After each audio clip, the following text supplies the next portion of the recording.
produits que j'ai pu terminer ces derniers temps.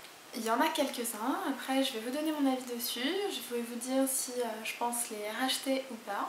Ça se trouve, ça pourra peut-être vous donner des idées pour vos prochains achats. J'ai terminé ce shampoing, donc c'est le L'Oréal Arginine Resist. Apparemment c'était super, ça devait rendre les cheveux très résistants, et ben...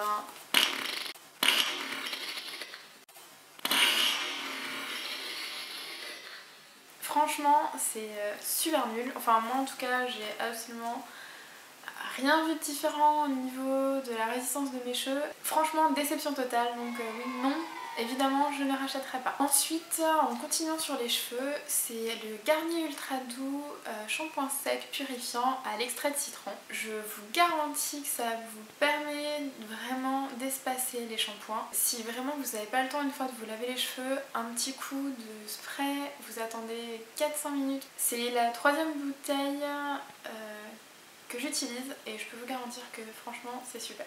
Donc oui, évidemment je rachèterai jusqu'à ce que je trouve un shampoing sec encore mieux que celui-ci. Donc si au cas où vous avez des conseils, surtout n'hésitez pas, je prends toutes les infos que vous seriez prête à me donner.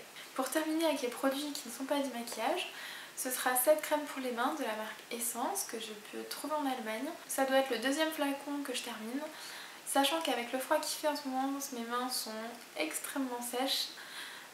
Elles arrivent même à craquer et à saigner tellement ça peut être sec, donc évidemment c'est quelque chose de nécessaire.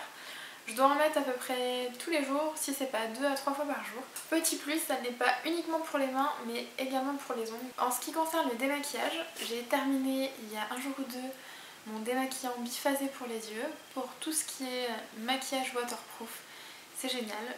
Après vous n'avez pas besoin d'une marque spécifique, à partir du moment que c'est biphasé, ça cartonne.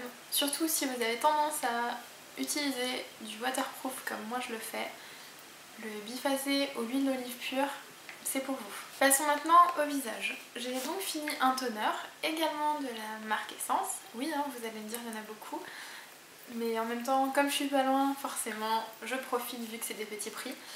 Ce toner est fait spécialement pour les peaux à tendance acnéique et il permet donc de resserrer les pores, mais il possède également une poudre matifiante qui se trouve en général au fond et il faut donc bien secouer pour que le produit se dilue et ça permet de matifier la peau. Voilà, forcément c'est quelque chose que je rachèterai les yeux fermés. Ensuite on va passer chez la marque Kiko avec le Matte Fluide, donc c'est un fluide matifiant qui peut vous servir comme base de teint, également comme crème de jour. Si vous avez une tendance à peau grasse ou vous n'aimez pas la brillance au niveau de votre rendu maquillage, je vous le conseille vivement. Son prix est un petit peu augmenté, mais 50 ml ça doit faire entre 10 et 12 euros. Sachant qu'il vous en faut très peu, ça dure assez longtemps au niveau du rapport quantité-prix.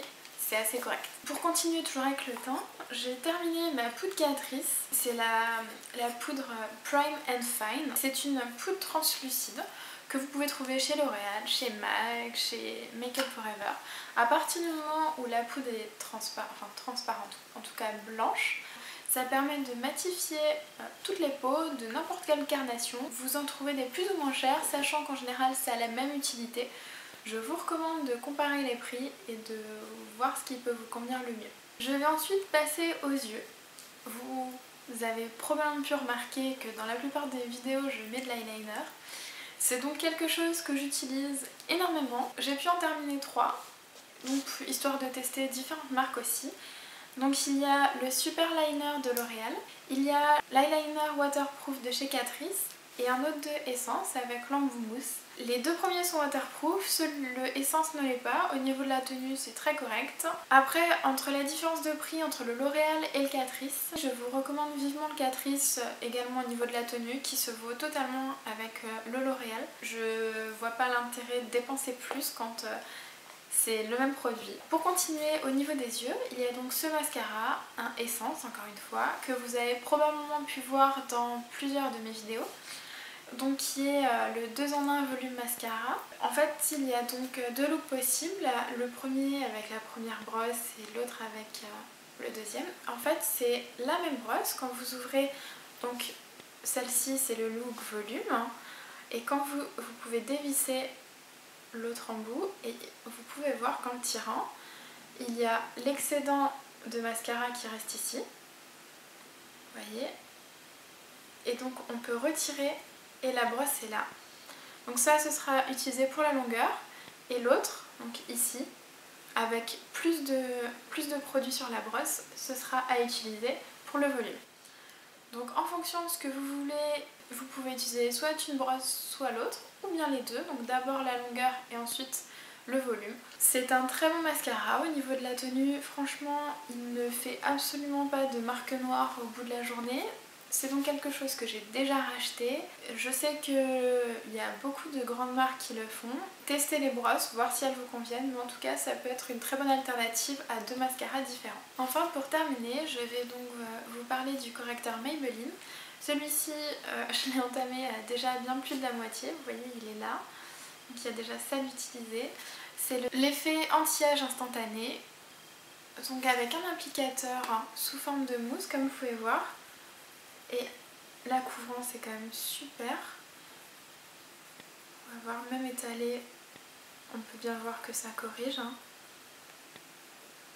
Au niveau de l'application, donc avec l'embout en mousse, c'est apparemment traité pour ne pas avoir des bactéries.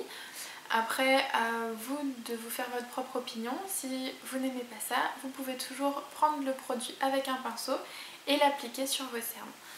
En tout cas, la tenue est très agréable, ça hydrate très bien et je trouve que ça ne se met pas trop dans les toutes petites lignes qu'on peut avoir pour parfois marquer plus vos cernes que pour les effacer. N'hésitez pas à me dire qu'est-ce que vous avez utilisé récemment et que vous auriez l'intention de racheter.